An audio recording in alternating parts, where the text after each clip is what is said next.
All right. So we can build rapport on many levels. I'm going to give you 4 levels tonight on which we can build rapport. The first 2 are going to be for building instant rapport. And building instant rapport means that the person doesn't even have to be sitting at the same table as you. They could be across the room. And you can build instant rapport with someone from across the room. So the first 2 levels are going to be for building instant rapport. The second 2 levels are going to be for maintaining rapport. And that's going to involve more direct and sustained contact and conversation with somebody.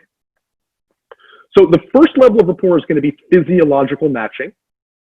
So that's the example I referred to earlier. Someone's crossing their arms, someone's tapping their foot, someone's breathing at a certain rate. We'll talk about that in a moment. And then verbal matching. So that's matching tone of voice, speed of voice, and volume of voice. Tone of voice, speed of voice, and volume of voice. Anybody here? Where are my quick talkers? Anybody a fast talker? If you're a fast talker, let me see. Show me your hand. Fast talkers in the house. Come on, let me see.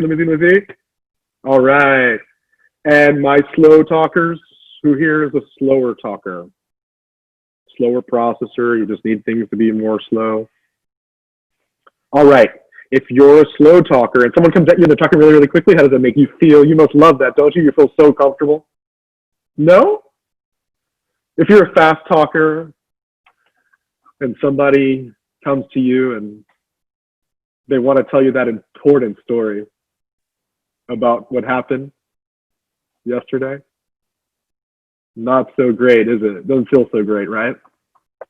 Because people like people who are like them. And so we're going to learn for instant rapport, which is what I promised you on today's workshop, today's course, is going to be working on these first 2 levels, instant rapport. We'll talk a little bit about these second 2 levels as well, though, which is linguistic or belief matching. So matching people's beliefs.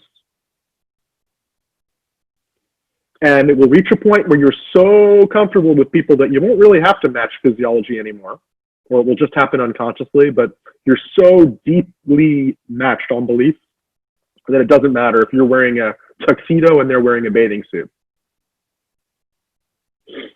And the last level is going to be metaprograms or thinking pattern matching. And so these physiological matching and verbal matching will help you to build instant rapport. And these belief/linguistic matching and these metaprogram matching, these thinking program matching, will help you to maintain rapport. So this is kind of going back to what Terrence was saying earlier. If in terms of metaprograms are just a fancy way of saying thinking patterns. If you've got someone who's a pessimist and they're communicating with an optimist, how's that going to go?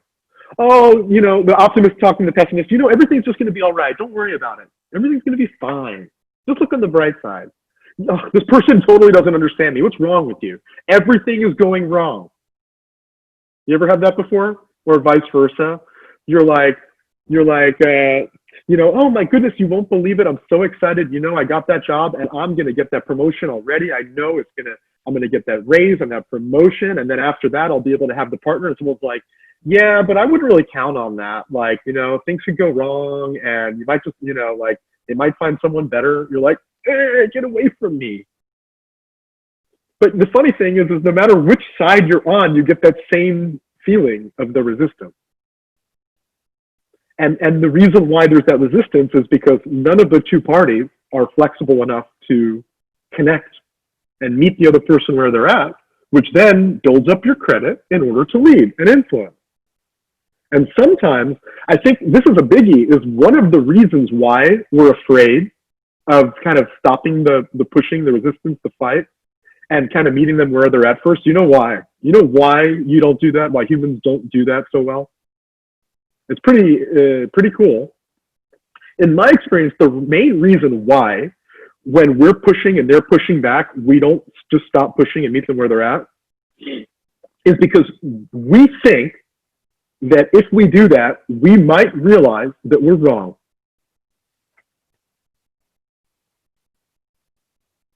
That if you stop pushing and you shut up and you listen to the other person and you hear them out, that you might realize that you were wrong and pushing for no reason. And just kind of let that marinate for a little bit and digest that.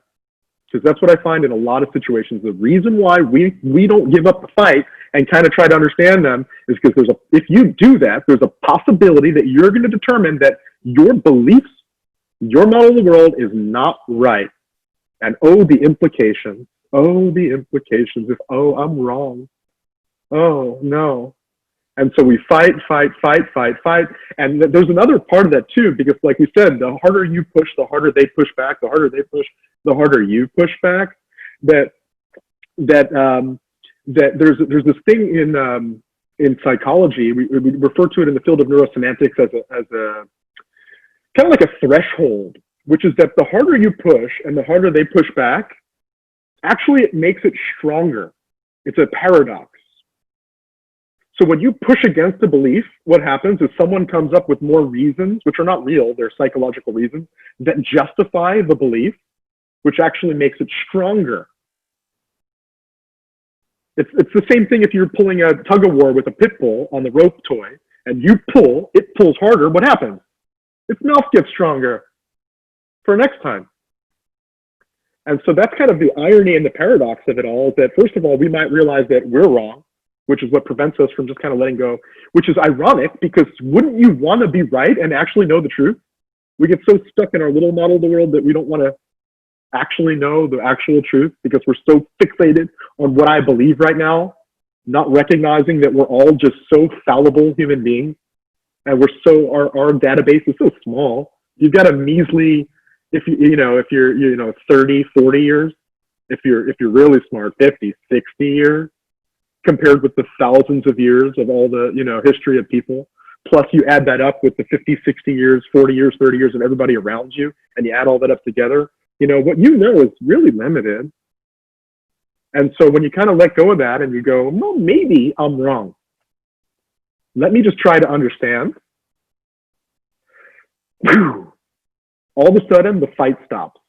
All of a sudden the fight stops because you go, maybe I'm wrong, let me understand. And they go, cool, let me tell you. And they tell you, and you listen, and you ask questions, and you become curious, and you gather more information. And then one of two things is going to happen. One of three things really, is you're going to realize that you were wrong, and you're going to go, thank you, hallelujah, now I know more than I did before. Second thing will happen. You'll have a better understanding of where they're coming from, and you've gained the right for them to hear you out because you went first. Now, either they're going to hear you out or not. Is that in your control? No, not in your control. But at least you are smarter. Hallelujah. You know more than you did before. You understand them. And the way to check if someone understands you, if you understand them, is to basically go like this. You repeat back what they just told you, and then you ask a yes or no, what we call a checking question. Am I understanding you right? And that's that feedback loop. So someone goes, da da da da, and you go, so you said da da da da, am I understanding you right? And they say yes. Boom, checkpoint, move on to the next thing. Isn't that amazing? So you ask the checking question, yes, no, am I understanding? You repeat back what you heard, and you say, am I understanding you right? As soon as they say yes, you've got a confirmation, a checkpoint that you can move on to the next level. Now, they may or may not be willing to hear you out, and if they don't, that's not in your control, and if they do, that's not in your control. But at least you did everything in your power to open up that possibility to put the go first so that you get the credit, and even if they don't, you know so much more than they do now, because now you can see both sides and they can't. Does that make sense? So either you realized that you were wrong, and hallelujah, I know so much more than I did before. You're not sure if you're right or wrong, but hallelujah, I've got both sides of the story now, and they've confirmed that I understand. Or third scenario is that you've earned the right for them to follow you. They follow you, and they go, oh my goodness, you're right. And you move forward. So what we got right now is a recipe for world peace. So you guys understand? It's easier said than done. But you guys on the same page as me? You with me? You ready to get some practice in on this?